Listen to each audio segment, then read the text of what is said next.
Hello guys, welcome to prep kit YouTube channel. तो guys, इस particular session के अंदर हम लोग क्या करने वाले हैं, TIFR 2025 के A1 से A10 तक की प्रॉब्लम्स को हम यहाँ पर डिस्कस करने वाले हैं वन बाय वन। और जो आगे के सॉल्यूशंस हैं गाइस, उनके फर्दर पार्ट्स आ जाएंगे, तो चैनल को सब्सक्राइब कर लेना ताकि आपको कंटिन्यू अपडेट्स मिलती रहे।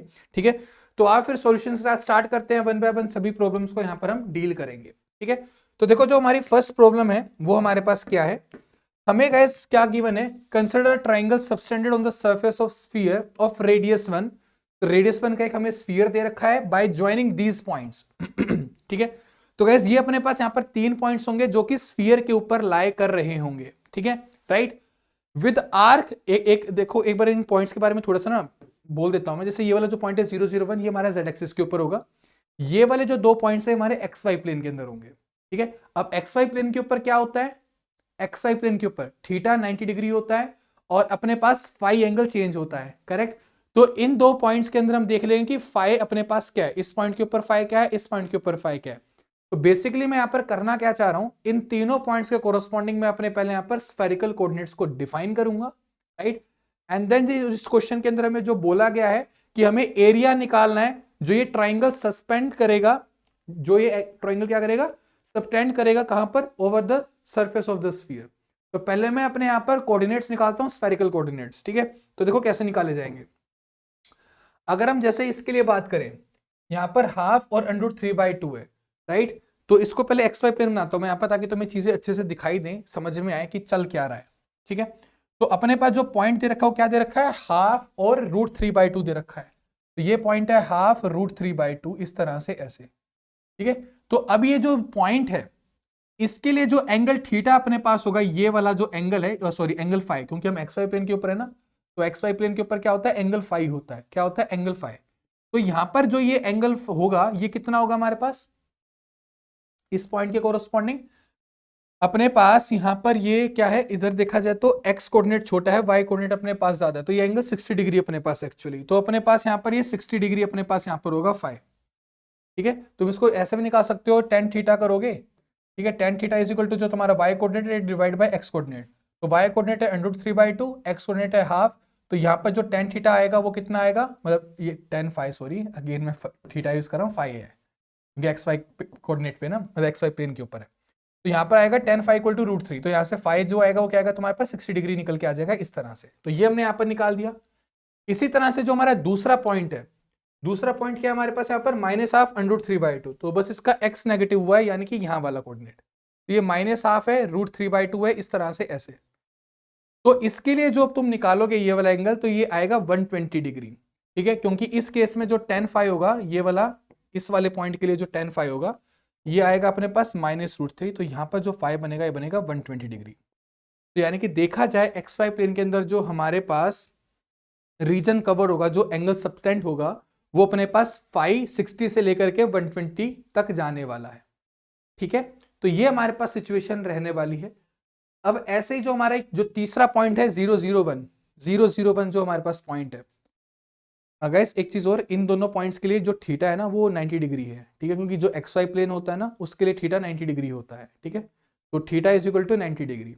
ओके, तो इस चीज को ध्यान रखना। तीनों पॉइंट्स को मैं कंक्लूड कर दूंगा सारे कि कोऑर्डिनेट्स क्या है, लेकिन अभी फिलहाल अपने दिमाग में रखना कि इन दोनों के लिए थीटा जो होगा वो क्या होगा, 90 डिग्री, क्योंकि एक्स वाई प्लेन में ही है। और जो हमारा जो तीसरा पॉइंट है 001, उसके लिए अपने पास जो फाई होगा वो 0 डिग्री होगा।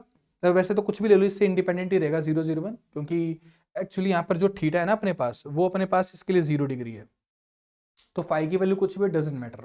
ठीक है, तो थीटा इज इक्वल टू यहाँ पर क्या, 0 डिग्री है।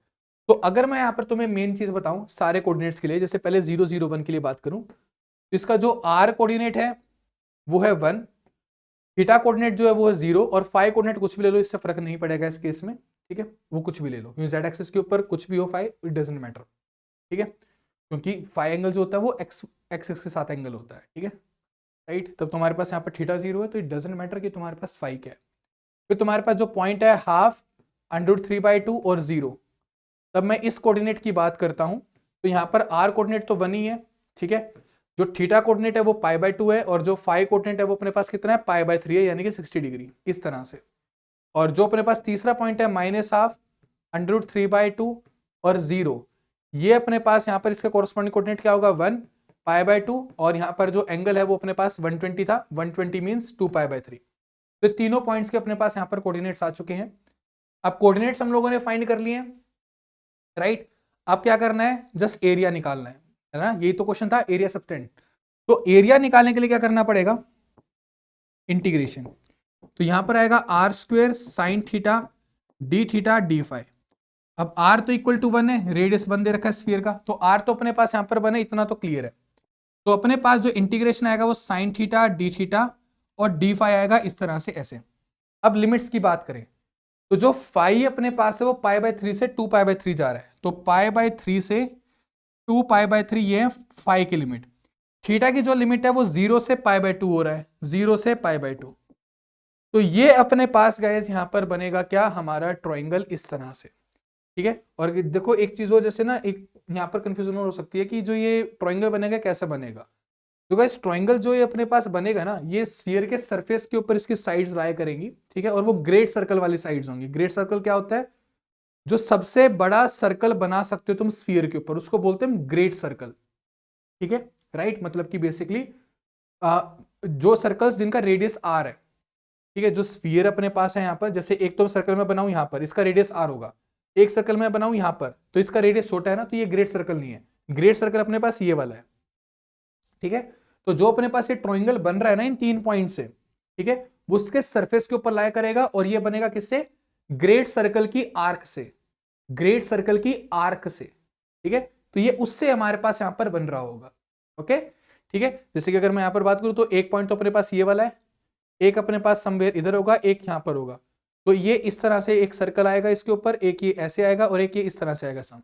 तो ये ट्रायंगल यहाँ पर बना है जिसका हम यहाँ पर एरिया फाइंड कर रहे हैं। थोड़े से ऑफकोर्स मैंने पॉइंट्स हम ऐसे डाल दिए तो थोड़ी फिगर दिखने में बेकार से गिर गई, लेकिन ये 3D फिगर है, ये 3D फिगर है, ओके, ये 2D फिगर नहीं है। यहाँ पर ये अच्छी खासी इस तरह से कर्व गई होगी पूरी की पूरी ऐसी सर्कल में, समझ रहे, 3D फिगर है ये, ओके। क्योंकि 60 डिग्री एंगल देखा जाए तो फर्स्ट क्वाड्रेंट में होता है, 120 सेकंड क्वाड्रेंट में होता है। तो ये वाला पॉइंट पीछे है, तो ये पूरा घूम के गया है इसके ऊपर से, समझ रहे हो ना, इसके सरफेस के ऊपर बाहर से घूम के गया है। तो ऐसा, जैसे कि लेट्स से बोतल है, सरफेस के ऊपर तो दिखा सकते हो एक पॉइंट ये, एक पॉइंट ये, तो ग्रेट कर्व जो ग्रेट सर्कल होगा वो इस तरह से ऐसे जाएगा, यहाँ से ऐसे पॉइंट ये, तो ये इस तरह से 3D में इसके ऊपर कनेक्ट है, समझ रहे हो। आई होप मैं क्या कहना चाह रहा हूँ तुम्हें, ठीक है। तो अब यहाँ पर जस्ट ये लिमिट्स पुट करो और इसको इंटीग्रेट कराओ, आंसर निकालो। साइन थीटा को इंटीग्रेट करोगे तो बनेगा कॉस थीटा, ठीक है, इनफैक्ट माइनस कॉस थीटा, ठीक है। लिमिट्स पुट होंगे 0 से π/2, फिर अपने पास यहाँ पर फाई बनेगा और यहाँ पर आएगा π/3 से 2π/3, ठीक है। तो यहाँ पर लिमिट पुट करेंगे, cos π/2 0 होता है, cos 0 1 होता है, तो ये बनेगा 1 यहाँ पर और उधर बनेगा 2π/3 माइनस π/3। तो यहाँ पर जो आंसर आएगा वो आएगा π/3, क्या आएगा, π/3, ओके। तो यहाँ पर जो ऑप्शन अपने पास बना यहाँ पर वो ऑप्शन ए बना, तो ये इसका करेक्ट आंसर हो जाएगा, दैट्स इट। ये था हमारा क्वेश्चन। ये FR में हर साल होता है, ज्योमेट्री के ऊपर क्वेश्चन आते हैं, ये भी वही क्वेश्चन है उसी तरह का, ठीक है। हर साल देख रहे हो ना, कुछ ना कुछ शेप से रिलेटेड क्वेश्चन आता है ये TFR में, राइट। तो ये उसी तरह का क्वेश्चन अपने पास यहाँ पर पूछा गया था, ओके। अब बात करते हैं नेक्स्ट क्वेश्चन की हम लोग। आई होप कि क्वेश्चन समझ में आ गया होगा। अब देखो नेक्स्ट क्वेश्चन, ये क्वेश्चन हमारा EMT से है। तो इसके अंदर देखो क्या गिवन है, the figure on the right shows a regular pentagon, the black solid circles on it's vertices. तो ये ब्लैक सॉलिड सर्कल जो है वो क्या रिप्रेजेंट कर रहे हैं, चार्ज को रिप्रेजेंट कर रहे हैं, Q charge. There is no charge at the position where white circle at distance R. तो ये गाइस, ये जो व्हाइट सर्कल है यहाँ पर कोई चार्ज नहीं है, राइट। हमें क्या बताना है, हमें बताना है field at point O. Point O अपने पास है सेंटर वाला पॉइंट है, तो इस पॉइंट के ऊपर हमें यहाँ पर फील्ड बतानी है, दैट्स इट, ठीक है। अब जो चार्जेस हैं, जो यहाँ पर जो चार्जेस हैं वो हमारे पास कौन से हैं। अगर मैं चार्ज की गाइस यहाँ पर बात करूं, ठीक है, तो अपने पास यहाँ पर जो चार्ज दे रखा है वो चार्ज क्यू दे रखा है। ये नेगेटिव क्यू है प्लस क्यू है, थोड़ा सा कंफ्यूजिंग है, आई गेस ये माइनस क्यू चार्ज है, ठीक है। तो यहाँ पर जो चार्ज होगा वो क्या होंगे, माइनस क्यू चार्जेस होंगे, क्या होंगे, माइनस क्यू चार्जेस। तो अगर तुम्हारे पास ये 4 चार्जेस जो है वो माइनस क्यू चार्ज हैं, तो मैं क्या करता हूँ, यहाँ पर एक minus Q plus Q charge put करता हूँ। तो यहाँ पर जो माइनस क्यू चार्ज है और ये जो बाकी के माइनस क्यू चार्ज हैं वो क्या करेंगे, यहाँ पर जीरो इलेक्ट्रिक फील्ड को क्रिएट करेंगे। लेकिन अभी बचा हमारे पास सिस्टम के अंदर ये प्लस क्यू चार्ज, तो ये प्लस क्यू चार्ज इस पॉइंट के ऊपर हमें नेट इलेक्ट्रिक फील्ड देगा, ठीक है, और यही नेट इलेक्ट्रिक फील्ड हमें यहाँ पर निकालने की क्या होगी। तो अब मेरे को उसके लिए क्या चाहिए कि इसका मैग्नीट्यूड क्या है, इसकी डायरेक्शन क्या है। तो डायरेक्शन तो होगी यहाँ पर रेडियली इनवर्ड, क्योंकि यहाँ पर यहाँ से लेकर यहाँ तक का डिस्टेंस r बोला गया है, राइट, है ना। तो वो डिस्टेंस r होगा। और गाइस यहाँ पर ना, जैसे अगर तुम देखोगे ये r जो यहाँ पर है बोल्ड में ऊपर, और बोल्ड का मतलब होता है एक वेक्टर, जैसे तुम बुक्स में भी रेफर करते हो तो वहां पर वेक्टर के काफी बुक्स के अंदर साइन नहीं बनाते वो ऊपर एरो का, वो उसको बोल्ड कर देते हैं। तो यहाँ पर जो r है ये बोल्ड में, नीचे वाला बोल्ड नहीं है, देखोगे ऊपर वाला मोटा है ना r, नीचे वाला मोटा नहीं है r, ठीक है, तो वो वाली बात है। तो ये ऊपर ये r वेक्टर है यहाँ पर इधर, और नीचे r क्यूब है, ठीक है। तो बेसिकली डायरेक्शन यहाँ पर r कैप, और आगे नेगेटिव लगाया तो रेडियली इनवर्ड, ठीक है। तो उस फॉर्म में हमें यहाँ पर इसको आंसर करना था। तो अब यहां से यहां तक का हमें डिस्टेंस पता है, तो मैग्नीट्यूड निकाल सकते हैं पॉइंट चार्ज की वजह से। तो magnitude will be k Q by R square. तो ये तो हो गया मैग्नीट्यूड। डायरेक्शन की बात करेंगे तो रेडियली इनवर्ड यानी कि माइनस आर कैप, इस तरह से। इसको लिखने को हम ऐसे भी लिख सकते हैं, ऐसे, जस्ट आर के साथ मल्टीप्लाई किया, आर के साथ डिवाइड किया, आर कैप इंटू आर क्या बन गया, आर वेक्टर, और नीचे बन गया आर क्यूब। तो ये अपने पास इसका आंसर हो जाएगा, यानी कि यहाँ पर जो ये ऑप्शन ए है ये अपने पास करेक्ट इसका आंसर रहेगा, ठीक है। तो ये इसका हमारे पास यहाँ पर आंसर रहेगा इस पर्टिकुलर केस में, एंड दैट्स इट। अब देखो एक इसी तरह का सिमिलर क्वेश्चन हमारी टेस्ट सीरीज के अंदर भी था, लेकिन उसके अंदर प्रॉब्लम थोड़े अलग तरीके से डिफाइन थी। था वहां पर भी पेंटागन, उसके 4 कॉर्नर्स के ऊपर 4 प्लेस था, ठीक है, लेकिन वहां पर जो हमने जो डिफाइन किया था प्रॉब्लम को, वो इस तरह से नहीं किया था, ठीक है। यहां पर जो अपने पास प्रॉब्लम थी वो रेडियल कोऑर्डिनेट की टर्म्स में डिफाइंड थी, आर कैप डायरेक्शन की टर्म्स में। तो आर कैप में हमने यहाँ पर आंसर निकाल दिया, ठीक है। वहां पर हमने सम एंगल्स डिफाइन किए थे, ठीक है, मतलब कि जैसे हमने वहां पर रेगुलर पेंटागन कहा था, और वहां पर जो ऑप्शंस थे वो भी एंगल की टर्म्स में थे। जैसे यहाँ पर ये वाला जो एंगल बनेगा उसके टर्म में आंसर थे, ठीक है। तो यहाँ पर इन्होंने वो जस्ट वो आर कैप की फॉर्म में छोड़ दिया, यानी कि ये वाला क्वेश्चन देखा जाए उससे ज्यादा सिंपल था, वो वाला क्वेश्चन इससे ज्यादा कॉम्प्लिकेटेड था, क्योंकि वहां पर हमने आर कैप की टर्म्स में नहीं, वहां पर एंगल थीटा की टर्म्स में हमने निकलवाया था क्वेश्चन, ठीक है, राइट। तो ये चीज अपने पास है, एंड आई होप ये चीज क्लियर होगी, ठीक है। ये सिंपल क्वेश्चन था ना, उससे तो हो जाना चाहिए, कोई दिक्कत नहीं आनी चाहिए, ठीक है। तो यहाँ पर जो ऑप्शन है वो इसका करेक्ट आंसर हो जाएगा। अब बात करते हैं नेक्स्ट क्वेश्चन की। Consider 2 dimension insulating solid crystal at low temperature how does the specific at constant area C is equal to dA by dt where E is the energy। देखो इस तरह के क्वेश्चन अभी जैम 2023 के अंदर भी आया था, ठीक है, उसके अंदर बस ग्राफ का क्वेश्चन आया था, और 2023 में गेट में भी क्वेश्चन आया था, ठीक है। तो गेट के अंदर 3 डायमेंशन का क्वेश्चन आया था आई गेस, जहां तक मेरे को याद आ रहा है, और जैम के अंदर 2 डायमेंशन का क्वेश्चन आया था, और यहाँ पर ये 2 डायमेंशन का ही केस है। तो यानी कि जिसने जैम 2023 का पेपर किया होगा सोल्व, उसके लिए क्वेश्चन कुछ भी नहीं था। जैम में तो फिर भी ग्राफ पूछा था, यहाँ पर तो डिपेंडेंस पूछी है, ठीक है। तो यहाँ पर क्रिस्टल की बात की जा रही है, यानी कि यहाँ पर हमसे लैटिस कंपोनेंट के बारे में पूछी गई होगी। जो यहाँ पर स्पेसिफिक हीट पूछी गई है, ये यहाँ पर लैटिस कंट्रीब्यूशन से हमसे पूछी गई होगी। तो लैटिस कंट्रीब्यूशन के अंदर 2 डायमेंशन केस में जो डिपेंडेंस होती है वो अपने पास क्या होती है, टी स्क्वायर होता है। अगर 3 डायमेंशन का केस होता तो टी क्यूब होता, ठीक है। लेकिन यहाँ पर 2 डायमेंशन का केस है, तो अपने पास यहाँ पर क्या होगा, टी स्क्वायर के क्या होगा, डायरेक्टली प्रोपोर्शनल होगा। तो यहां पर जो ऑप्शन ए है ये इसका आंसर हो जाएगा, दैट्स इट। तो क्वेश्चन के अंदर कुछ नहीं करना था, बस हमें डिपेंडेंसी पता होनी चाहिए थी। कंसेप्चुअल क्वेश्चन था ये, कोई न्यूमेरिकल नहीं था, ओके, दैट्स ऑल। अब बात करेंगे नेक्स्ट क्वेश्चन की, 4th क्वेश्चन हमारा। तो देखो इसके अंदर क्या है, the figure below shows a rocket launch from earth which is now at point A. तो गाइस ये पॉइंट ए हमें यहाँ पर दिखाई दे रहा है, ठीक है, मतलब सॉरी अर्थ यहाँ पर है और पॉइंट ए मेरे पास यहाँ पर है, ठीक है। तो पॉइंट ए हल्का सा दूर है, ठीक है, किससे, अर्थ से। जो हमने लॉन्च किया ना रॉकेट, ठीक है, तो रॉकेट की पोजीशन है पॉइंट ए, ठीक है, राइट। और यहाँ पर एक चीज और बोली गई है आगे कि पॉइंट ए के ऊपर ना जो अर्थ ग्रेविटेशन फील्ड है वो नेग्लिजिबल है, ओके। तो रॉकेट थ्रस्टर्स हैव स्टॉप। तो इस जगह पर आने के बाद क्या किया गया है, जो रॉकेट के जो थ्रस्टर है उनको स्टॉप कर दिया गया, यानी कि अब कोई एक्स्ट्रा फोर्स हम लोग यहाँ पर प्रोवाइड नहीं करने वाले, यानी कि अब जो भी मोशन होगा वो ग्रेविटेशन अट्रैक्शन की वजह से हो रहा होगा, ठीक है। और अर्थ का यहाँ पर ग्रेविटेशन अट्रैक्शन बोला नहीं गया है कि नहीं, अर्थ का ग्रेविटेशन अट्रैक्शन यहाँ पर नहीं बोला गया ना, राइट। तो वो यहाँ पर नहीं है, ऐसा क्वेश्चन में कहा जा रहा है। अब क्या है, in the rest frame of sun the velocity of the rocket is a is same in the magnitude but opposite in direction to that of earth was. तो यहाँ पर क्या कह रहे हैं कि जो पॉइंट ए है ना, यहाँ पर जो रॉकेट की स्पीड है वो अर्थ के जितनी ही है, बस डायरेक्शन अपोजिट है, ये यहाँ पर ये कह रहे हैं, ओके। उसके बाद पूछ रहे हैं कि अपने पास which of the following point is correct. तो अपने पास यहाँ पर जो आगे ऑप्शंस हैं 4, इनमें से बताना है कि हमें कौन सा ऑप्शन हमारा यहाँ पर करेक्ट है। तो देखो पहले प्रॉब्लम को एनालाइज करते हैं कि क्या सिचुएशन है। अर्थ थी, अर्थ से रॉकेट को लॉन्च किया गया है और तब रॉकेट पॉइंट ए के ऊपर पहुंचा तो वहां पर थ्रस्टर्स को ऑफ कर दिया गया, यानी कि काइंड ऑफ तुम कह सकते हो इंजन को ऑफ कर दिया गया है। ठीक है, तो इसको यहां पर कोई एक्स्ट्रा फोर्स नहीं मिलने वाली इंजन की वजह से। ठीक है, पहली बात। तो अब आगे होगा ग्रेविटेशन अट्रैक्शन, है ना। अब ग्रेविटेशन अट्रैक्शन की अगर तुम बात करो किसी भी ऑब्जेक्ट के लिए, तो ग्रेविटेशन अट्रैक्शन होता है ये। अब यहां पर जो कैपिटल एम होगा वो होगा मास ऑफ द सन, और जो स्मॉल एम होगा वो होगा रोटेटिंग ऑब्जेक्ट का मास, जैसे अर्थ का मास हो या फिर रॉकेट का मास हो। अगर रॉकेट के लिए डील कर रहे हैं तो रॉकेट का मास, अर्थ के लिए डील कर रहे हैं तो अर्थ का मास, और ये इक्वल होगा mv²/r के, इस तरह से ऐसे। तो अगर यहां से तुम वेलोसिटी देखोगे जो कि ऑर्बिटल वेलोसिटी होगी, तो ये अपने पास यहां पर क्या निकल के आएगी, √gm/r निकल के आएगी, इस तरह से ऐसे। अब ध्यान से सुनना मेरी बात को, अगर तुम ये वेलोसिटी का एक्सप्रेशन देखो तो यहां पर ये mass of the rotating object के ऊपर, रिवॉल्विंग मास के ऊपर डिपेंड नहीं कर रहा। जो ऑब्जेक्ट यहां पर रिवॉल्व कर रहा है यानी कि रॉकेट या फिर अर्थ, उसके मास से ये इंडिपेंडेंट है वेलोसिटी का फॉर्मूला।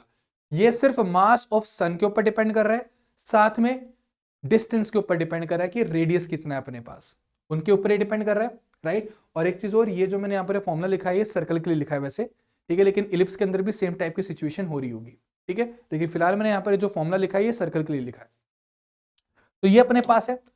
अब यहां पर सोचो, दोनों ही ऑब्जेक्ट चाहे रॉकेट हो या अर्थ हो, दोनों ही सन के अबाउट रिवॉल्व कर रहे हैं, तो ये m सेम रहेगा। क्वेश्चन के अंदर ये बोला गया कि पॉइंट ए के ऊपर रॉकेट की जो स्पीड है वो अर्थ के स्पीड जितनी है, यानी कि v सेम है।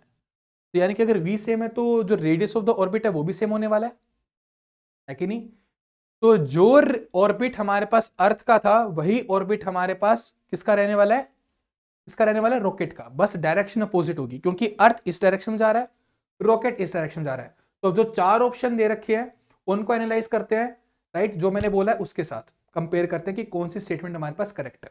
ठीक है, तो आप जरा चार ऑप्शन को यहां पर रीड करें। तो पहला ऑप्शन क्या कह रहा है, the rocket will move exactly on the earth elliptical part shown in the figure and eventually collide with the earth. तो गाइस जो ये ऑर्बिट है बिल्कुल सेम ट्रैवल करेगा, जो अर्थ कर रही है वो ऐसे कर रही है और ये कर रहा है ऐसे, बस अपोजिट डायरेक्शन में, और ये यहां पर आकर क्या करेगा, कहीं ना कहीं आकर के कोलाइड, क्योंकि सेम पाथ को फॉलो कर रही है ना, सेम ऑर्बिट को, तो यहां पर आकर क्या कर जाएंगे, वो कोलाइड कर जाएंगे। तो बिल्कुल सही बात है, कोलाइड तो ये करने वाले हैं, तो ऑप्शन है हमारे पास करेक्ट, इसके अंदर कुछ गलत नहीं लग रहा हमें। बाकी के ऑप्शंस को भी इनकरेक्ट देखते हैं अभी। Rocket will eventually escape the earth gravitation field, नहीं छोड़ के जाएगा, अट्रैक्शन फोर्स है ना, राइट, तो उसकी वजह से क्या करेगा, ऑर्बिट करेगा। तो option B is incorrect, option B is incorrect. आगे की बात करें, रॉकेट विल इवेंचुअली रिवर्स इस direction and follow the earth.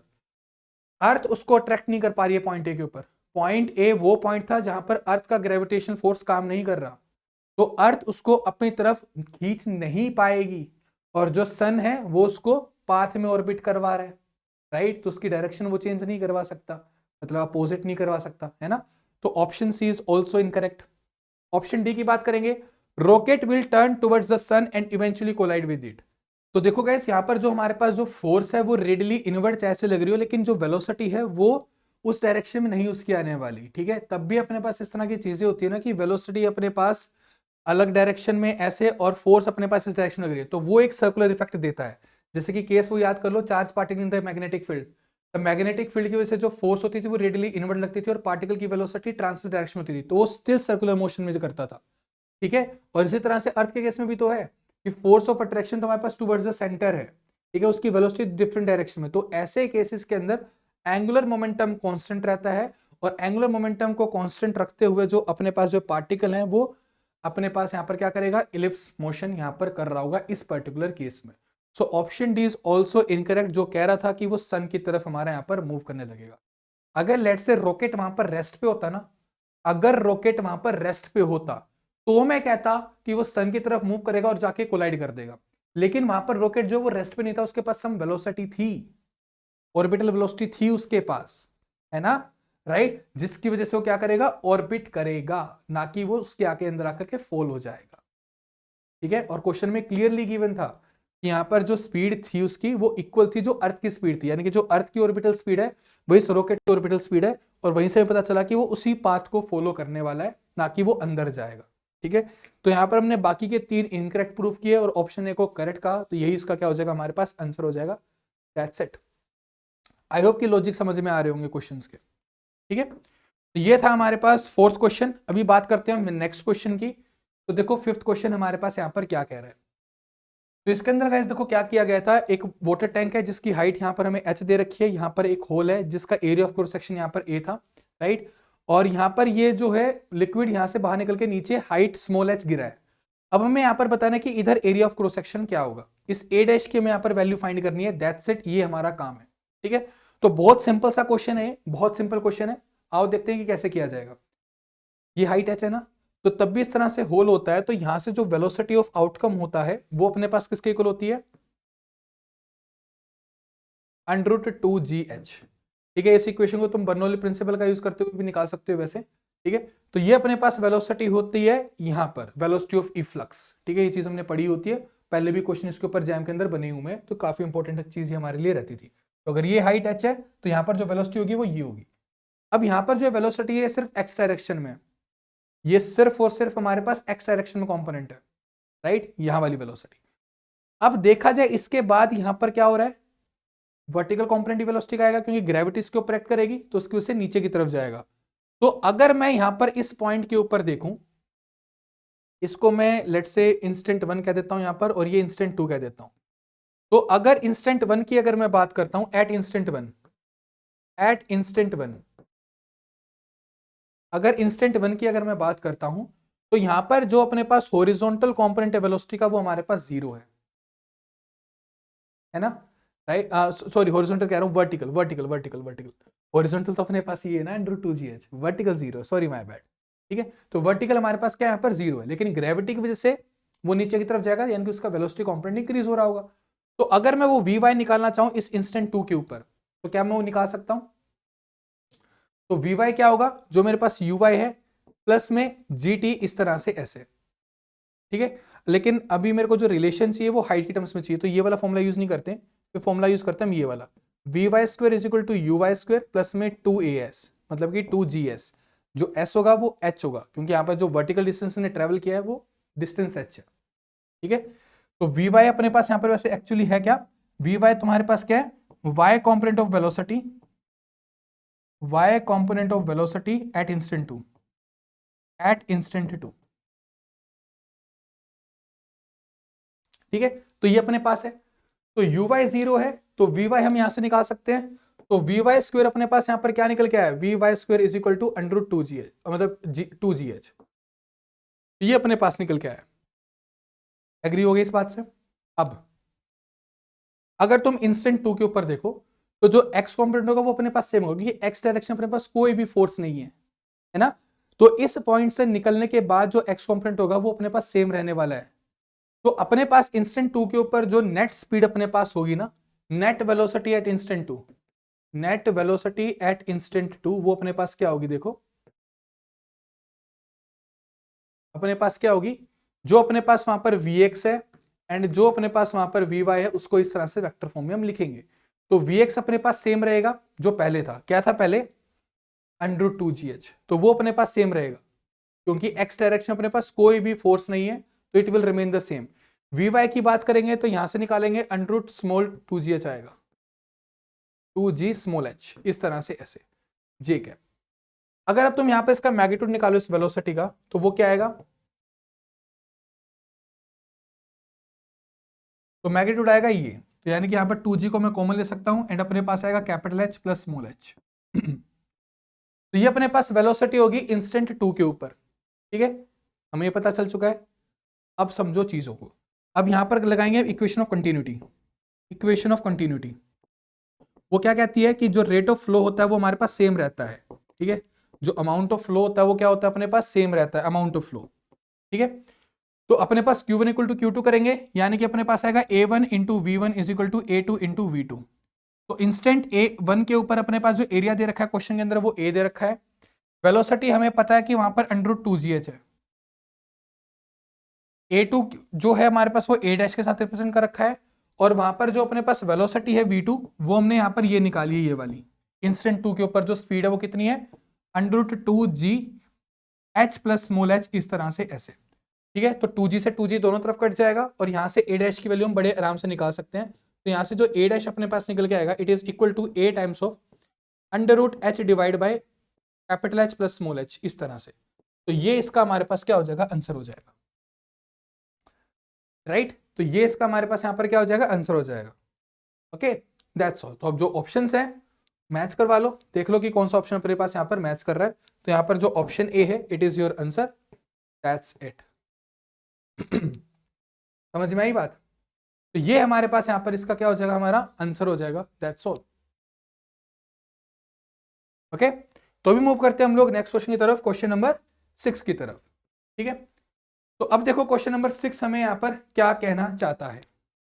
तो आप गाइस इस क्वेश्चन को भी सोल्व करना स्टार्ट करते हैं हम लोग। तो देखो इस क्वेश्चन के अंदर हमें क्या दे रखा है, स्मॉल मेटेलिक वायर है, मास m and electric resistance r is bent into a close square s।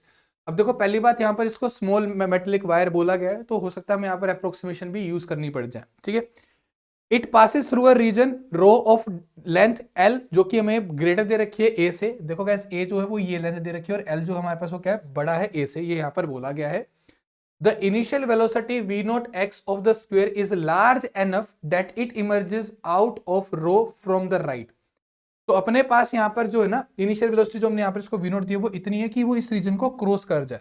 क्योंकि देखो अपने पास क्या होता है ना, तब ये ऑब्जेक्ट मैग्नेटिक फील्ड रीजन के अंदर एंटर करेगा, तो यहाँ पर इलेक्ट्रोमैग्नेटिक इंडक्शन की वजह से क्या होगा, एक ईएमएफ इंड्यूस होगा इसके अंदर, या फिर तुमको करंट इंड्यूस होगा, जो कि अपने कोस को अपोज करेगा। यानी कि तब इसके अंदर एंटर करेगा तो यहाँ पर एक अपोजिंग फोर्स आएगी, एंड जिसकी वैल्यू में ऑलरेडी पहले से पता होती है, ये हमने निकाली होती है, कैलकुलेट की होती है पहले एक स्टैंडर्ड फॉर्मूले की तरह। ठीक है, तो वो एक अपोजिंग फोर्स के ऊपर एक्ट करेगी, जिसकी वजह से इसकी वेलोसिटी यहाँ पर कम हो जाएगी।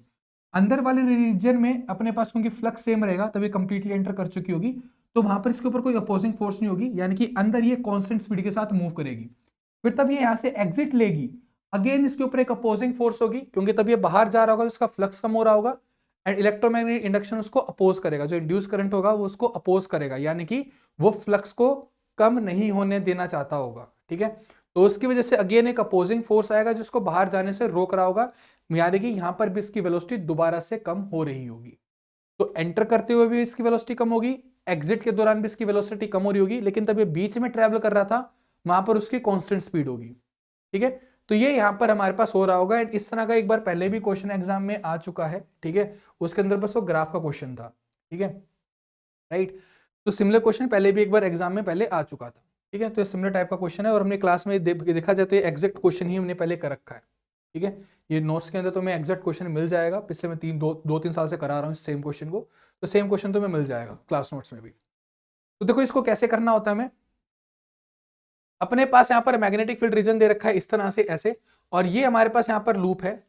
तो तब ये लूप गाइस इसके अंदर एंटर करेगी यहाँ पर, तो क्या करेगी, उसको अपोजिंग फोर्स लगेगी। तो जो अपोजिंग फोर्स अपने पास यहाँ पर होगी, अपोजिंग फोर्स जो अपने पास यहाँ पर होगी, it will be equal to B square L square into में V divide by capital are.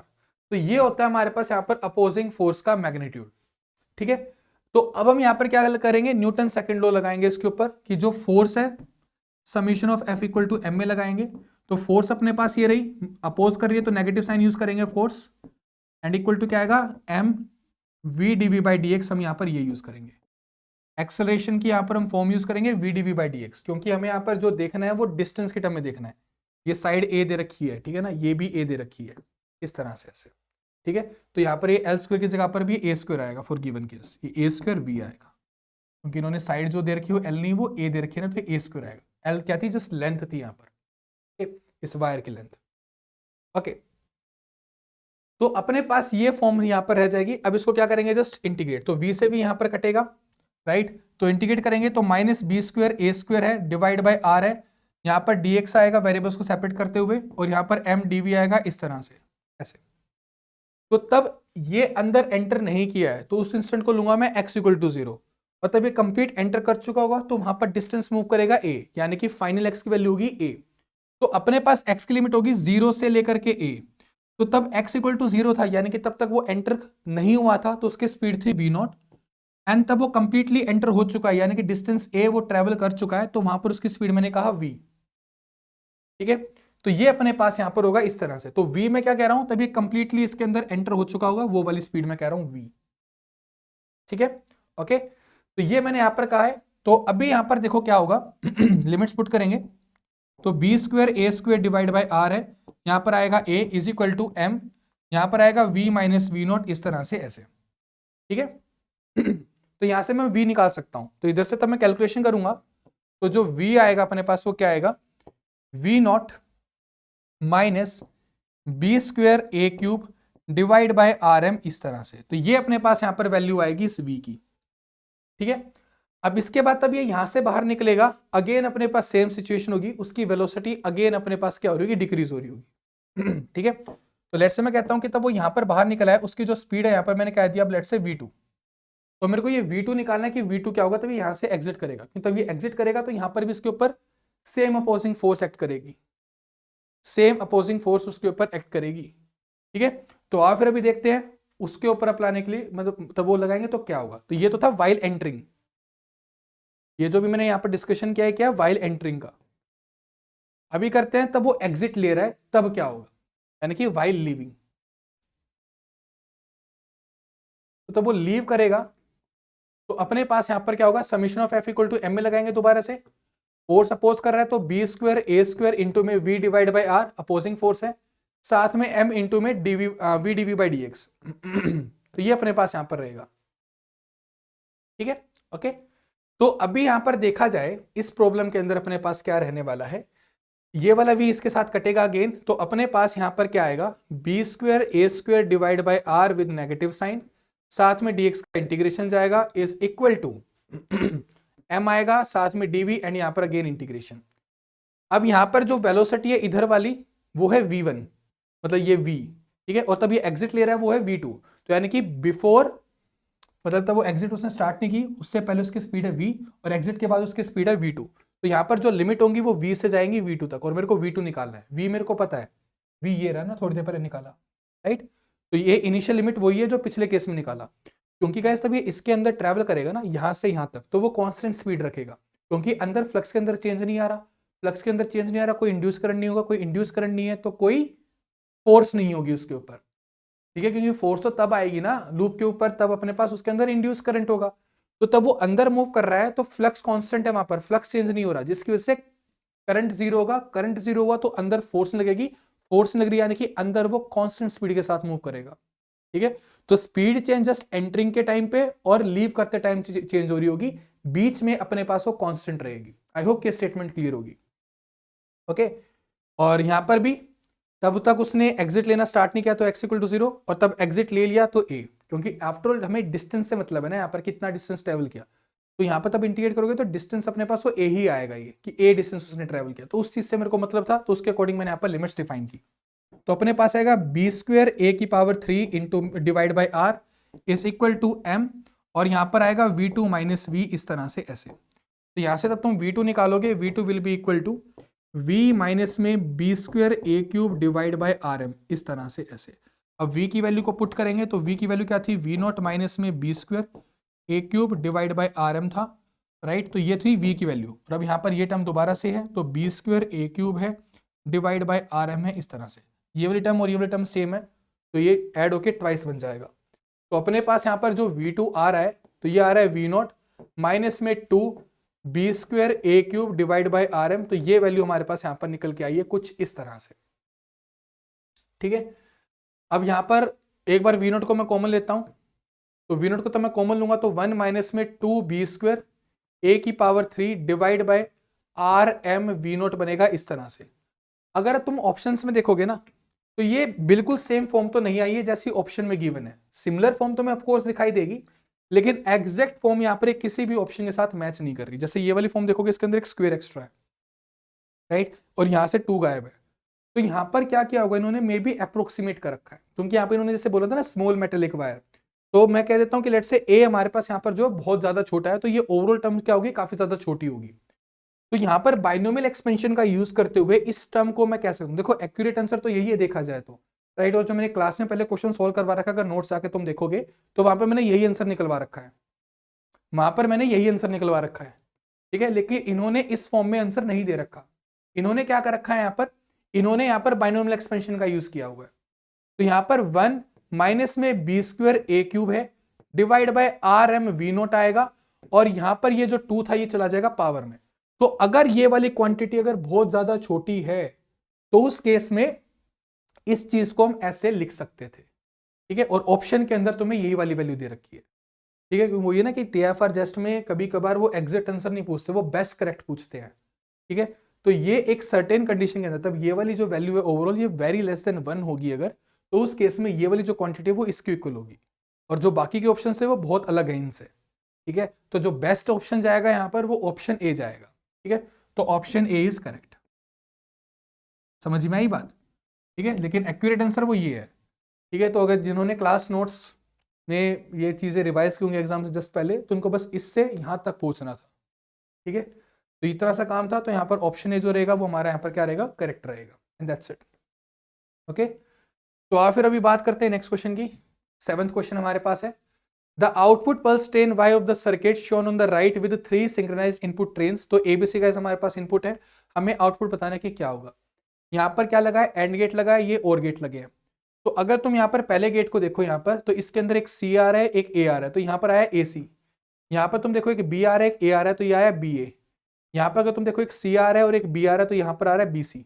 अब इन तीनों को ऐड करोगे तो यहाँ पर y की वैल्यू आ जाएगी, और गेट है ना, तो और गेट क्या करता है, ऐड करता है तीनों को। तो अपने पास यहाँ पर जो y आ रहा है तुम्हारे पास, जो y है it is equal to A C plus में ए बी प्लस में बी सी। तो ये अपने पास है यहाँ पर इस तरह से ऐसे, ठीक है। तो ये अपने पास यहाँ पर सिचुएशन है इस क्वेश्चन के अंदर, right, okay. And I hope ये चीज क्लियर होगी सभी को। तो अगर तुम यहाँ पर इस फॉर्म को देखो, तो ये तुम्हें क्या कह रही है कि अगर लेट्स से इन तीनों में से अगर कोई भी दो 1 हुए तो आंसर 1 आएगा, एंड अगर बाकी के केस में तुम देखोगे तो वो 0 आएगा, ठीक है। मतलब या तो 2 1 हो जाए या फिर तीनों ही 1 हो जाए, तो उस केस में तो आंसर 1 आएगा, नहीं तो अपने पास 0 आएगा, ठीक है। तो y is equal to 1 when either 2 और 3 आर वंस। और अगर उसके अलावा कोई केस है, लेट्स से 2 बार 0 है या 3 बार 0 है, तो उस केस में 0, ठीक है। तो बस हमें यहाँ पर उसी के कोरस्पॉन्डिंग अपनी प्रॉब्लम को डील करना है, ठीक है। तो जैसे यहाँ पर तीनों तब 0 होंगे तो आउटपुट भी 0 आएगा, तब तुम तीनों को 0 पुट कराओगे तो आउटपुट विल ऑल्सो भी 0। तो यहाँ पर तुम्हें 4 ऑप्शन के अंदर 0 ही दिखाई दे रहा है, तो यानी कि यहाँ पर कोई भी ऑप्शन एलिमिनेट नहीं हुआ। फिर अगले केस में 2 0 है, फिर 1 है, 2 0 एंड देन 1। तो 2 बार अगर 2 भी इनमें से कोई 0 हो जाए तब भी आउटपुट 0 ही रहेगा, तो यहाँ पर ऑप्शन सी एलिमिनेट हो जाता है, हट गया ऑप्शन। उसके बाद फिर तीसरे पे जाओगे तो 0 1 0, तो अगेन एक ही बार 1 है ना, तो यानी कि अगेन फिर 0 ही आउटपुट आएगा, तो तीसरे में 0 आना चाहिए, तो यानी कि ऑप्शन बी हमारे पास यहाँ पर एलिमिनेट हो जाता है, क्योंकि यहाँ पर तीसरे में 1 दे दिया इन्होंने, ठीक है। फिर ऐसे तब चौथी के ऊपर जाओगे तो 0 1 1 है, तो 2 में 1 है ना, तो 2 में 1 है, तो यानी कि लेट्स से ए और बी 1 हो गए, तो ये वाली क्वांटिटी 1 हो जाएगी ना, तो y इक्वल टू 1 आ जाएगा, ओके। तो यहाँ पर 1 आएगा, तो फोर्थ में 1, यहाँ पर भी फोर्थ में 1 है, तो यहाँ पर कोई भी ऑप्शन अभी एलिमिनेट हमारा नहीं हुआ। तो फिफ्थ के ऊपर जाएंगे 1 0 0, तो 1 0 0, तो 2 0 है ना, तो आंसर भी 0 आएगा, तो 0 है, यहाँ पर भी 0, तो ये भी मैच कर रहा है। फिर इससे अगले के ऊपर जाएंगे 1 0 1, तो 2 में 1 है ना, तो आंसर भी 1 आएगा, तो यहाँ पर 1 दे रखा है, लेकिन इधर इन्होंने 0 दे दिया, गाइस, राइट। तो इन्होंने यहाँ पर क्या दे दिया, 0 दे दिया, तो यहाँ पर जो ऑप्शन डी है क्या हो जाएगा, इनकरेक्ट हमारे पास हो जाएगा, क्योंकि यहाँ पर इन्होंने भी 7th प्लेस पे भी क्या दे दिया, 0 दे दिया है, लेकिन जबकि यहाँ पर क्या दिया था, 1 दिया था, और 1 आना भी चाहिए था, क्योंकि यहाँ पर भी 1 है, ये 0 है, ये 1 है, तो 2 बार 1 आया तो आउटपुट भी 1 आएगा, ठीक है। तो option A is correct, simple, इतना काम था, ओके। तो इतना सा सिंपल हमारे पास यहाँ पर ये था, and that's it. I hope कि जो चीज़ है यहाँ पर सभी को अच्छे से समझ में आ गई होगी, कोई दिक्कत की बात इसके अंदर नहीं रही होगी, ठीक है, ओके। तो आओ फिर अभी बढ़ते हैं आगे नेक्स्ट चीज की तरफ। तो देखो नेक्स्ट क्वेश्चन क्या है हमारे पास, नेक्स्ट क्वेश्चन नंबर 8। अब देखो ये हमारे पास डायरेक्टली ना सीधा सीधा फॉर्मूला बेस्ड क्वेश्चन है, ठीक है, राइट। और ये थोड़ा सा देखा जाए जैम के पर्सपेक्टिव से थोड़ा सा ऊपर कह सकते हो, लेकिन अगर लेट्स से किसी ने बीएससी में अच्छे से पढ़ा है तो बुक्स के अंदर तुम देख लोगे, क्योंकि जैम के अंदर इस तरह के क्वेश्चन नहीं आते थे, तो मुझे बहुत कम उम्मीद है कि काफ़ी कम स्टूडेंट ही इस क्वेश्चन को तो डील कर पाए होंगे, ओवरऑल पेपर में काफ़ी कम स्टूडेंट्स, ठीक है। तो इसके अंदर क्या था हमारे पास, देखो यहाँ पर तुमसे स्पिन के लिए प्रिसीजन पूछा था, स्पिन प्रिसीजन फ्रीक्वेंसी, ऑर्बिटल के लिए नहीं, स्पिन के लिए पूछ रखा है, ध्यान रखना है यहाँ पर, ठीक है। तो यहाँ पर जो जी फैक्टर आता है वो इक्वल टू 2 तुम्हें यहाँ पर लेना होगा, क्योंकि यहाँ पर तुमसे स्पिन के लिए पूछा गया। तो इस केस के लिए जब तुम ओमेगा निकालते हो, एंगुलर फ्रीक्वेंसी तुम निकालते हो, तो वो आती है E/M, इस तरह से ऐसे। अगर ये ऑर्बिटल वाला केस होता ना, ऑर्बिटल एंगुलर मोमेंटम वाला, तो यहाँ पर नीचे 2 का फैक्टर और होता, लेकिन यहाँ पर स्पिन प्रेसिजन फ्रीक्वेंसी पूछी है ओमेगा एस, ठीक है, तो वो तुम्हारे पास होता है E B divide by M. Okay, तो ये तुम्हारे पास फॉर्मूला रहता है। अब देखो इस क्वेश्चन के अंदर ये एच कट दे रखा है, एच कट एक्चुअली इसके फॉर्मूले में आता नहीं है, तो पता नहीं ये एच कट इन्होंने क्यों लगा दिया, ठीक है। तो जो आंसर आएगा वो जस्ट बिना एच कट के आएगा, तो एच कट को यहाँ पे प्लीज इग्नोर करना ऑप्शंस के अंदर, ठीक है। तो ईबी बाय एम अपने पास यहाँ पर फॉर्मूला रहता है, बी अपने पास क्या, मैग्नेटिक फील्ड। तो क्वेश्चन के अंदर मैग्नेटिक फील्ड यहाँ पर जो दे रखी है वो बी नॉट बाय 4 दे रखी है, तो यहाँ पर अपने पास बनेगा E B not divide by 4m, that's it. तो option A is your answer. यहाँ पर एच को इग्नोर करना है, एच कट को, ठीक है, एच कट को इग्नोर करना, तो ऑप्शन ए इज करेक्ट। तो डायरेक्टली फॉर्मूला बेस्ड क्वेश्चन था, ठीक है। तो ये अपने पास यहाँ पर रहेगा इस तरह से, ठीक है। बाकी ये निकाला कैसे जाता है, टॉर्क और एंगुलर मोमेंटम के कंसेप्ट का यूज करते हुए कैसे निकाला जाता है, ठीक है, राइट। ओके, नेट वाले बैच के अंदर इसका डेरिवेशन भी तुम्हें मिल जाएगा ऑर्बिटल एंगुलर मोमेंटम के लिए, बस स्पिन के लिए वहां पर जो जी का फैक्टर वो 2 लेना होगा, ऑर्बिटल के लिए जी इक्वल टू 1 हो जाता है, तो बस उस चीज का फर्क पड़ता है, ठीक है। तो जो नेट गेट वाला बैच है, अगर इनके कोई वो स्टूडेंट भी देख रहा है, तो वहां पर हमने किया है क्वांटम मैकेनिक्स में, तो उसको तुम रेफर कर सकते हो, जहां पर हमने स्पिन एंगुलर मोमेंटम की बात की है, राइट। तो वहीं पर हमने ये चीज भी डिस्कस की हुई है, प्रिसीजन, राइट। तो वहां पर तुम अपने नोट्स को रेफर कर सकते हो, इसके डेरिवेशन को देख सकते हो। अब बात करते हैं नेक्स्ट क्वेश्चन की। तो देखो इसके अंदर हमें क्या गिवन है, तो गैस हमें यहाँ पर एक ग्राफ दे रखा है ct वर्सेस x का, ठीक है, और हमें यहाँ पर क्या बताना है, हमें यहाँ पर 3 इवेंट्स रखे हैं ABC, तो उसमें से हमें बताना है कि कौन से इवेंट हमारे पास एक साथ हो सकते हैं एंड कौन से नहीं हो सकते। तो गैस इसके लिए गैस हमें यहाँ पर नॉलेज होनी चाहिए, किसके लिए, जो हमारी लाइट कोन का कंसेप्ट होता है उसके लिए। अगेन गैस ये जो टॉपिक है, मैंने जैम के बैच में तो ये नहीं करवाया था, लेकिन नेट गेट की बैच के अंदर ये वाला टॉपिक हम लोगों ने कवर कर रखा है, और जो सेक्शन ए होता है ना एक्चुअली कॉमन होता है, ठीक है, नेट गेट वाले स्टूडेंट्स के लिए और जो जैम वाले स्टूडेंट्स देते हैं, मतलब कि after BSc and after MSc, ठीक है। तो ये जो चीज़ है वो आफ्टर एमएससी के लिए ठीक, मतलब एमएससी के लिए ठीक रहती है, ठीक है। पता नहीं इन्होंने सेक्शन ए के अंदर ये क्वेश्चन क्यों डाल दिया, राइट, लेकिन अब आ रखा है तो डील तो करना पड़ेगा। लेकिन देखा जाए तो आज से पहले कभी भी इसके ऊपर क्वेश्चन ऐसे फॉर्म में नहीं पूछा गया था जो लाइट कोन के कंसेप्ट के ऊपर। हालांकि एक्स वर्सेस सीटी ग्राफ के ऊपर क्वेश्चन एग्जाम में पहले आए हैं, उस तरह के क्वेश्चन ने पहले भी डिस्कस किए हैं, लेकिन लाइट कोन के पर्सपेक्टिव से क्वेश्चन अभी तक जैम एग्जाम में या फिर टीएफआर एग्जाम में नहीं देखा गया था इंटीग्रेटेड पीएचडी के अंदर, ठीक है। ये फर्स्ट टाइम ऐसा हुआ है, ठीक है। तो देखो इस क्वेश्चन को हमें कैसे डील करना था, राइट, लेकिन नेट गेट बैच के अंदर हम ये चीजें डिस्कस करते हैं, तो उनके लिए तो क्वेश्चन ये बहुत ईजी रहा होगा, ठीक है। तो देखो इसके अंदर क्या यूज कर होना था, हमें गैस क्या चाहिए, साइमल्टेनियसली चेक करना है कि साइमल्टेनियस है कि नहीं है। तो साइमल्टेनियस गैस वो इवेंट्स होते हैं जिनके लिए जो डेल्टा आर होता है ना वो ग्रेटर होता है सी डेल्टा टी से, ठीक है। तो जिन इवेंट्स के लिए कंडीशन सेटिस्फाई हो रही होगी वो इवेंट साइमल्टेनियसली हो जाएंगे, एंड जिन इवेंट्स के लिए कंडीशन सेटिस्फाई नहीं होगी तो वो इवेंट्स नहीं होंगे, ठीक है। तो आप फिर जरा चेक करते हैं, तो पहले चेक करते हैं ए बी के लिए, क्या ए बी हमारे पास एक साथ होंगे या फिर नहीं। तो ए और बी के लिए अगर तुम डेल्टा आर देखो, ठीक है, तो वो आएगा 4-1, तो 4-1 आएगा डेल्टा आर ए बी के लिए। तो डेल्टा आर ए बी क्या है, 4-1 यानी कि इक्वल टू 3 आएगा। और यहां पर जो सी डेल्टा टी अपने पास है ए बी के लिए, वो अपने पास क्या आएगा, सी डेल्टा टी ये जस्ट 1 है, ठीक है, तो ये आएगा इक्वल टू 1। तो अगर अब तुम यहां पर देखो जो डेल्टा आर है तुम्हारे पास ए बी का, वो हमारे पास ग्रेटर है सी डेल्टा टी से, यस और नो, क्योंकि ये 1 आया था और ये 3 आया था, तो ये कंडीशन सेटिस्फाई हो रही है। तो यानी कि ए और बी हमारे पास साइमल्टेनियसली अकर हो सकते हैं, ठीक है। तो यहां पर ऑप्शन ए के अंदर भी अगर तुम देखोगे तो ए और बी को इन्होंने बोला कि वो साइमल्टेनियसली अकर हो रहे हैं, और बोला है कि ए और सी हमारे पास साइमल्टेनियसली अकर नहीं हो रहे, कि मतलब कि कोई भी एक ऐसा इनिशियल फ्रेम एग्जिस्ट नहीं करेगा जहां पर ए और सी एक साथ हो रहे हो, ठीक है। तो उसके लिए भी हम एक बार चेक कर लेते हैं क्या ए और सी हो रहे हैं कि नहीं हो रहे, ठीक है। तो आओ जरा उसको भी चेक कर लें। तो अगर ए सी को हमें चेक करना है तो उसके लिए क्या करना पड़ेगा, ए सी फ्रेम के लिए अगर हमें चेक करना है तो क्या करना पड़ेगा, डेल्टा आर ए सी निकालना पड़ेगा। तो देखो डेल्टा आर को सी ये रहा ए ये रहा, तो यहां पर देखोगे तो 4 मतलब कि 1 माइनस, मतलब ये 2 है और 2-1 आएगा, क्या आएगा 2-1, क्योंकि सी के लिए 2 है और ए के लिए 1 है, तो ये आया 1। और अगर तुम यहां पर सी डेल्टा टी की वैल्यू देखोगे एसी इवेंट के लिए, तो ये अपने पास क्या आएगा, देखो यहां से लेकर यहां तक है, तो यहां पर 4 है यहां पर 0 है, तो 4-0 आएगा, क्या आएगा 4-0 आएगा इस तरह से, यानी कि इक्वल टू 4। तो अगर अब तुम यहां पर देखोगे तो इस केस में जो डेल्टा आर ए सी है it is less than C delta A C. तो इस केस में अपने पास कोई भी ऐसा फ्रेम एग्जिस्ट नहीं करेगा जहां पर ये दोनों इवेंट्स एक साथ हो रहे हो, ठीक है। और इस टाइप के वाले को हम क्या बोलते थे, स्पेस लाइक इवेंट्स बोलते थे, यानी कि एक पोजीशन जरूर से एग्जिस्ट कर सकती है जहां पर ये दोनों इवेंट एक साथ हो जाए, ठीक है, मतलब कि सेम पॉइंट के ऊपर ये दोनों लग रहे हो हमें अलग दूसरे फ्रेम से कि एक ही जगह पर ये इवेंट हो रहे हैं, लेकिन सेम टाइम के ऊपर होते हुए हमें नहीं दिखाई देंगे, ठीक है। तो ये वाला जो केस है अपने पास जाएगा, ये वाला जो जाएगा टाइम लाइक में जाएगा, सॉरी, ये वाला टाइम लाइक में जाएगा, और जो पीछे वाला था ये वाला स्पेस लाइक में जाएगा, ये वाला स्पेस लाइक इवेंट्स में जाएगा, ठीक है, और ये वाला टाइम लाइक में जाएगा, ठीक है।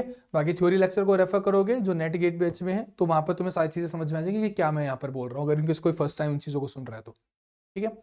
तो अपने पास यहाँ पर ये कंडीशन आएगी इसके लिए, तो ये जो दो इवेंट्स है ये साइमल्टेनियसली अकर हमारे नहीं होने वाले, ठीक है, ये साइमल्टेनियसली अकर नहीं होने वाले।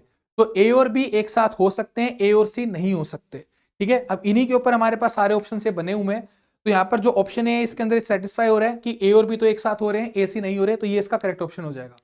बाकी के ऑप्शंस को देखोगे तो इसके अंदर क्या रहा था कि ए और सी एक साथ हो रहे हैं, जबकि वो नहीं हो रहे, अभी हमने चेक किया तो ये इनकरेक्ट हो गया। ऑप्शन सी के अंदर देखोगे तो ये कह रहा है कि ए बी एक साथ हो रहे हैं, एंड सिमिलरली ए और सी भी हो रहा है, तो ऐसा तो नहीं है, ए और सी तो नहीं हो रहे अगर एक साथ, ठीक है। और फिर यहां पर बोला जा रहा है कि यहां पर ए और बी के बीच में भी इम्पॉसिबल है ऐसा फ्रेम फाइंड करना, और ए और सी के में भी इम्पॉसिबल है, तो ये कह रहा है कि दोनों में ही एग्जिस्ट नहीं कर रहा, लेकिन हमारे ए बी में तो कर रहा था ना एक ऐसा फ्रेम एग्जिस्ट जहां पर हमारे पास क्या होगा, उनको साइमल्टेनियसली देखना पॉसिबल होगा। तो option D is also incorrect. तो यहां पर जो ऑप्शन ए है वो हमारे करेक्ट होगा, और कैसे आंसर करना था, बस ये कंडीशन हमें चेक करनी थी, ये कंडीशन हमें यहां पर चेक करनी थी, एंड दैट्स इट, ओके, ठीक है।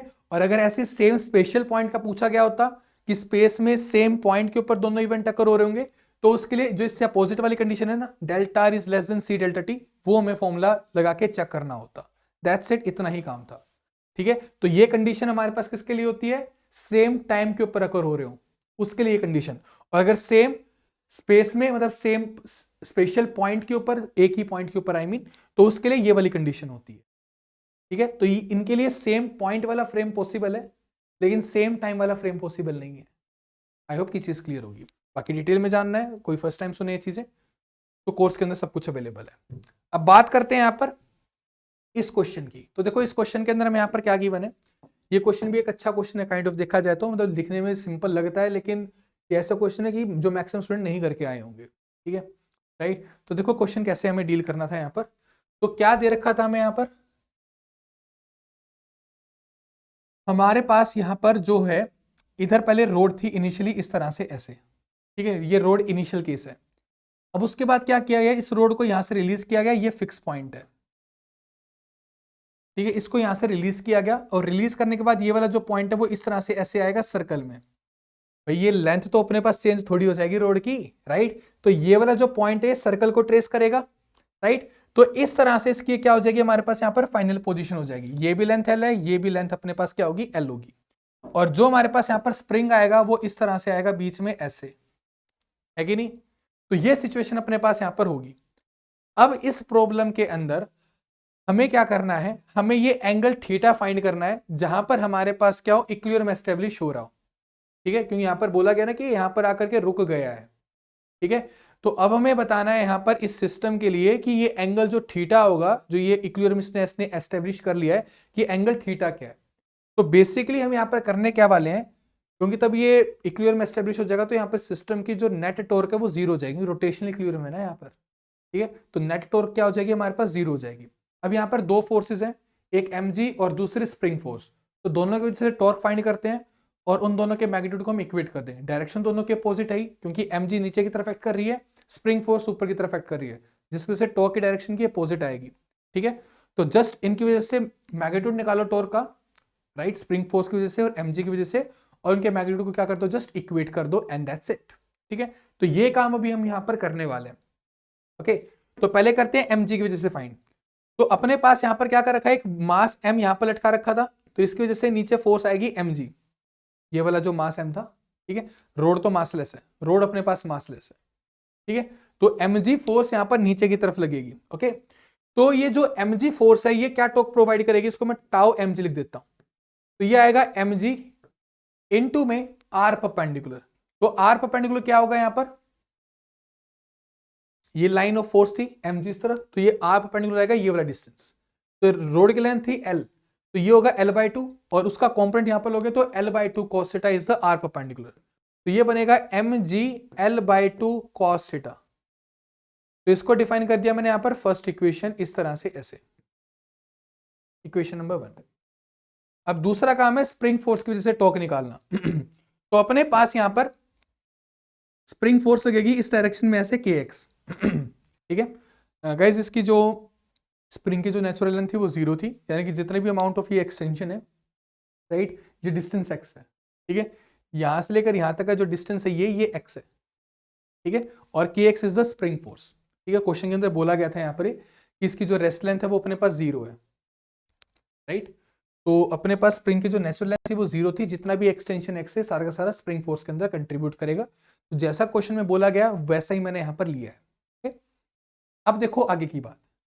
अब स्प्रिंग फोर्स यहां पर गाइस ये एंगल यहां पर 90 डिग्री नहीं होगा। पहली बात तो ये समझ लेना कि यहां पर ये जो एंगल होगा ये 90 डिग्री नहीं होगा। ठीक है, तो प्लीज यहां पर गलती मत कर देना कभी इसको सीधा 90 डिग्री मान लो। ये 90 डिग्री का एंगल नहीं है, ये सब रैंडम एंगल है, कुछ भी हो सकता है, मेरे को नहीं पता क्या है, मेरे को नहीं पता क्या है। ठीक, तो देखो इस प्रॉब्लम को आप कैसे डील करेंगे। अब मेरे को क्या निकालना है, टॉर्क निकालना है स्प्रिंग की वजह से। तो जो स्प्रिंग की जो टॉर्क है उसको मैं रिप्रेजेंट कर रहा हूं टाउ एस। ठीक है, एस है स्प्रिंग के लिए। तो ये आएगा जो हमारे पास स्प्रिंग फोर्स है kx एंड टाइम्स हमारे पास क्या आएगा जो r परपेंडिकुलर होगा इस फोर्स के लिए। अब r परपेंडिकुलर कैसे करेंगे, देखो अपने पास यहां पर मैं बनाऊंगा इस तरह से एक बाइसेक्टर एंगल का, ऐसे, क्योंकि यहां पर अगर तुम देखो ये जो दोनों तरफ वाली जो साइड्स है ना, ये जो रोड है ये भी L है, ये भी L है। ठीक है, तो ये दोनों रोड क्या है, मतलब लेंथ L की थी अपने पास, एक ही रोड है वैसे तो। ठीक है, तो लेंथ L ये अपने पास है, तो तब तुम इसके ऊपर परपेंडिकुलर डालोगे ना, ये एक आइसोसेलेस ट्रायंगल है, ये अपने पास क्या है, आइसोसेलेस ट्रायंगल है। तो तब तुम इस वाली साइड के ऊपर उसके ऊपर एक परपेंडिकुलर डालोगे टू फाइंड द परपेंडिकुलर। ठीक है, तो अपने पास यहां पर ये जो एंगल होगा ना, ये वाला एंगल, ये इस थीटा का हाफ होगा। तो लेट्स इसको मैं अल्फा कह देता हूं, तो नीचे वाला भी अल्फा, ऊपर वाला भी अल्फा। तो कुल मिलाकर के बात ये है कि 2 अल्फा इक्वल टू क्या होगा, थीटा होगा। तो अल्फा इज इक्वल टू क्या है तुम्हारे पास यहाँ पर, थीटा/2 है। तो ये तुम्हें पता होना चाहिए। ठीक है, रीजन क्या दिया है, ये आइसोसेलेस ट्रायंगल था एंड तब मैं यहाँ पर ये परपेंडिकुलर लाइन डालूंगा यहाँ पर टू फाइंड द परपेंडिकुलर। तो पहली बात तो ये 90 डिग्री एंगल क्योंकि तुमने परपेंडिकुलर डाला है, और साथ में यहाँ पर इस एंगल क्या जाएगा, बाइसेक्टर जाएगा। तो ये ऊपर वाला भी अल्फा, नीचे वाला भी अल्फा, तो 2 अल्फा इक्वल टू क्या हो जाएगा, थीटा हो जाएगा। अब आर परपेंडिकुलर तुम्हारे पास ये वाली साइड है ना, तो ये एल है तुम्हारे पास, उसका कॉम्पोनेंट लेंगे कॉस अल्फा, तो वो अपने पास यहाँ पर आर परपेंडिकुलर हो जाएगा। तो ये आएगा kx, साथ में टोटल लेंथ L एंड उसका कॉम्पोनेंट कॉस अल्फा। तो इस तरह से अपने पास यहां पर ये आ जाएगा। ओके, तो ये आ गया। अब x को यहां पर सब्स्टिट्यूट करेंगे। ठीक है, क्योंकि x मेरे को इस तरह से नहीं चाहिए, क्योंकि कहीं भी ऑप्शन में तुम्हें x नहीं दिखाई दे रहा और ना मेरे को x की वैल्यू पता है, तो मेरे को x की वैल्यू यहां पर निकालनी पड़ेगी पहले। तो उसके लिए मैं यूज करूंगा इस ट्रायंगल का, यहां पर ये वाला जो ट्रायंगल है ना, इसका यूज करूंगा। क्योंकि अगर ये टोटल x है तो ये जो इसका हाफ होगा ये x/2 होगा, क्योंकि तुमने बीच में उस परपेंडिकुलर बाइसेक्टर डाला ना यहाँ पर। तो अपने पास यहाँ पर क्या आएगा, ये डिस्टेंस x/2 हो जाएगा, क्योंकि आइसोसेलेस ट्रायंगल का जब तुम ऐसे परपेंडिकुलर डालोगे तो बिल्कुल मिड में आएगा। तो ऊपर वाला भी x/2, नीचे वाला भी x/2। तो यहाँ पर तब तुम क्या निकालोगे, लेट्स से तुम यहाँ पर निकाल रहे हो साइन अल्फा। साइन अल्फा तब तुम निकालोगे यानी कि परपेंडिकुलर डिवाइड बाय हाइपोटेन्यूज निकालोगे। तो परपेंडिकुलर अपने पास है x/2 और हाइपोटेन्यूज अपने पास है लेंथ L। तो यहां से तब तुम x निकालोगे तो x आएगा 2l साइन अल्फा। तो x क्या आएगा तुम्हारे पास यहाँ पर 2l साइन अल्फा। तो इस x को यहाँ पर पुट करेंगे, इस x को यहाँ पर पुट करेंगे। तो यहां से जो तुम्हारे पास टाउ एस आएगा it is equal to k, साथ में 2l साइन अल्फा, इस तरह से ऐसे। ठीक है, तो ये अपने पास आएगा टाइम्स l cos अल्फा, इस तरह से। तो ये अपने पास बनेगा यहाँ पर 2kl² science alpha cos alpha. एक काम करते हैं, 2 साइन अल्फा कोस अल्फा को हम लिख देते हैं साइन 2 अल्फा, और साइन 2 अल्फा, 2 अल्फा क्या था, 2 अल्फा इक्वल टू थीटा था। तो इसको मैं लिख सकता हूं यहाँ पर क्या, kl² साइन थीटा। तो ये अपने पास आ गया यहाँ पर टाउ एस, क्या आ गया, टाउ एस। ठीक है, अब यहाँ पर रोटेशनल इक्विलिब्रियम के लिए दोनों फोर्सेस का मैग्नीट्यूड सेम होना चाहिए, डायरेक्शन इनकी अपोजिट है, मैग्नीट्यूड सेम होना चाहिए। ठीक है, तो फॉर रोटेशनल इक्विलिब्रियम, और रोटेशनल इक्विलिब्रियम जो अपने पास टाउ mg का जो मैग्नीट्यूड है it is equal to tau spring force की वजह से जो है। ठीक है, तो mg का कितना आया था, mg का आया था mg L/2 cos theta, mg L/2 cos theta and is equal to tau S. Tau S अपने पास कितना है, ये रहा K L square sine theta, K L square sine theta. तो एक एल से एल कट जाएगा इस तरह से ऐसे, कॉस थीटा यहाँ पर डिवाइड में ले जाएंगे तो टेन थीटा बनेगा। तो tan theta is equal to क्या आ रहा है, M G divide by 2 KL इस तरह से। तो यहाँ से तब तुम थीटा निकालोगे, it is coming out to be tan inverse of M G divide by 2 KL। That's it, that's your answer for this question. Option को मैच कर लेंगे, दैट्स इट। तो ये थे गाइस हमारे पास first 10 question from the TIFR exam, और जो बाकी के क्वेश्चन है वो आगे की फर्दर वीडियोस में हम डिस्कस करेंगे। तो अगर चैनल को अभी तक सब्सक्राइब नहीं किया है, सब्सक्राइब जरूर से कर लेना, वीडियो को लाइक कर देना, और टेलीग्राम चैनल गाइस आपको डिस्क्रिप्शन में मिल जाएगा, वहां पर आप ज्वाइन कर सकते हो। एंड प्रेप किट गाइस सभी कोर्सेज के लिए, जितने भी तुम्हारे हायर फिजिक्स हैं उनके लिए कोर्सेज प्रोवाइड करता है। जैसे आपका जैम एग्जाम है, तुम्हारा TIFR एग्जाम है, जेस्ट है, चेसनेट एग्जाम, गेट एग्जाम, जो भी आपके हायर फिजिक्स के एग्जाम है सभी के लिए आपको यहाँ पर कोर्सेज मिलेंगे। तो आप एनरोल कर सकते हो अगर आपको एक सेशन पसंद आया तो मिलते हैं गाइस जल्दी ही नेक्स्ट वीडियो के अंदर। And till then bye.